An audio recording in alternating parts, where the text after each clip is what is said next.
wounded, but still able to get their crews safely on the ground one final time.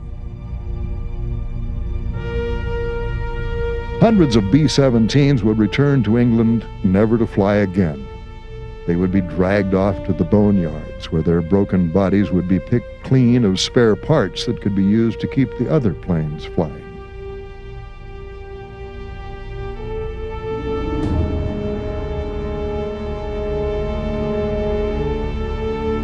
To their crews, these faithful planes were utterly beloved. We've flown on 2 engines, but you're coming downhill. That makes a lot of difference. You don't have fuel, you don't have bombs, and you're coming downhill, and you can go long ways. But the old B-17 was a tough son of a gun. It can just get holes all over it, and it's still going to come back. The B-17 just had a great big old slab, and it flew real slow. And it wasn't real high compression, so it could take a lot of punishment. One way the crews expressed their deep feelings toward their planes was through nose art. Nose art had some significance. It was a means to personalize a very impersonal weapon. A military aircraft is not a very personal thing, especially when 12,000 of them just like it are flying around in the world. So this was their way, the crew's way, to put their unique stamp on their aircraft and make it their own. And once that happened, that aircraft ceased to become just a collection of metal bolts and welded pieces of aluminum. It became almost a living, breathing part of their integrated crew. And so when you talk to crews who had their own aircraft for an extended period of time, they feel very, very strongly, very passionately towards that airplane, especially the B-17s that were so faithful and so rugged. And the crews will talk about their aircraft almost as if they were people. With worn-out crews and demoralized bomb groups, the 8th Air Force continued to attack targets in Germany even after the August 17th Regensburg-Schweinfurt debacle. While nearly half of the 8th Air Force had been knocked out in that one air battle, the Americans believed that the Messerschmitt plant at Regensburg had been totally destroyed, making the effort worth the cost. Post-war analysis later confirmed that the destruction at Regensburg cost the Germans some 1,000 Me-109s in lost production. What the Americans didn't realize was that the German aircraft industry was expanding at such a tremendous rate that those 1,000 planes were insignificant. Never once during the war did the Germans suffer from a lack of interceptors. In October of 1943, the 8th Air Force launched another concerted effort against targets in Germany. On October 8th, the B-17s bombed Bremen, losing 30 out of 399 planes. The next day, 36 more B-17s were lost attacking aircraft factories at Ochlaum and Marienbad.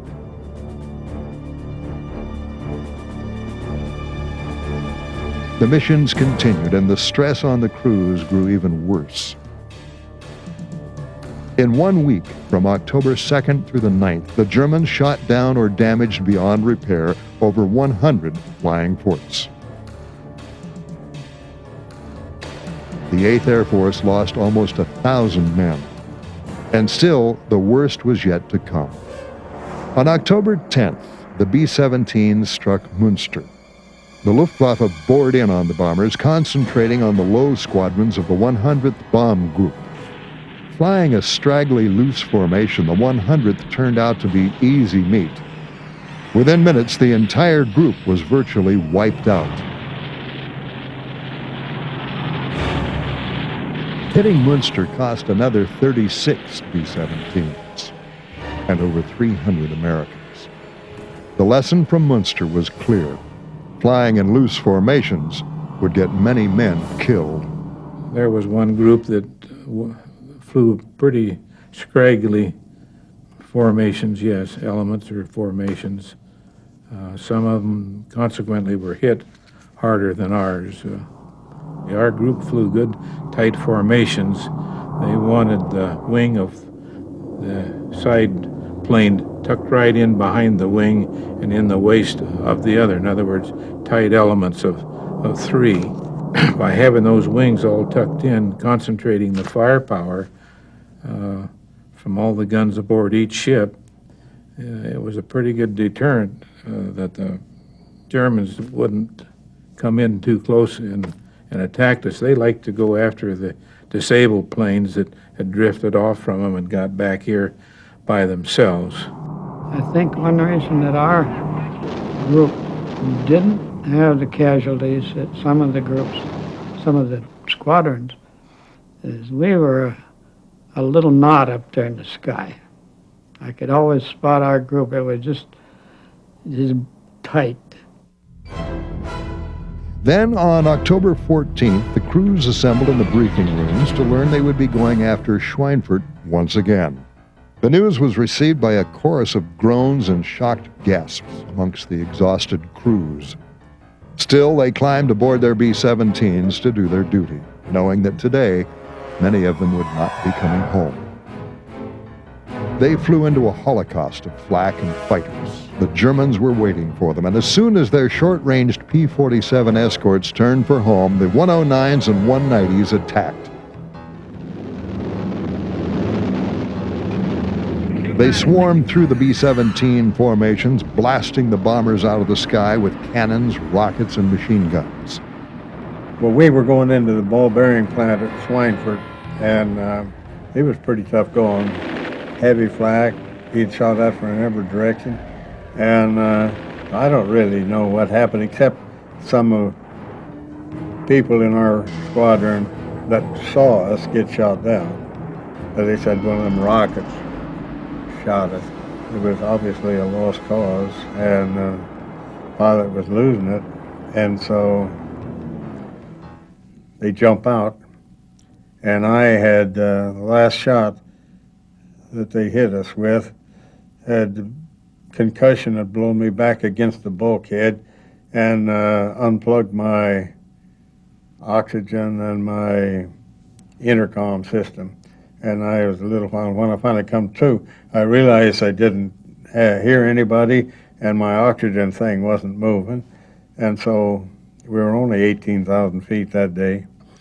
So I went back to the cockpit, and I was the only guy on that airplane. Everybody else had jumped out. And so I run back and snap my parachute on and jump out. They had this big thing that they'd been trying to stop. With the Germans were shooting Americans in parachutes, and the Americans were shooting Germans in parachutes. And both sides were trying to stop it. And here come two ME-109s right at me. They kept getting closer and closer. When they got almost up to me, they reared up like that and circled right tight around me, and both of them saluted. So I saluted, and they went away. And so I just landed in second growth timber, which was no harder than jumping off the bed. As the raid drove deeper into Germany, the Luftwaffe responded by throwing everything that could fly into the air at them. Even obsolete Ju-87 Stukas attacked the B-17s, dropping aerial bombs into their tight formations. One bomb group, the 305th, lost 12 planes out of its 27 before even reaching the target area. Those B-17s that reached Schweinfurt dropped their bombs as best they could through a growing pall of smoke that partially obscured the ball-bearing factories. Entire groups missed their targets, and their bombs fell all over the countryside. So many German fighters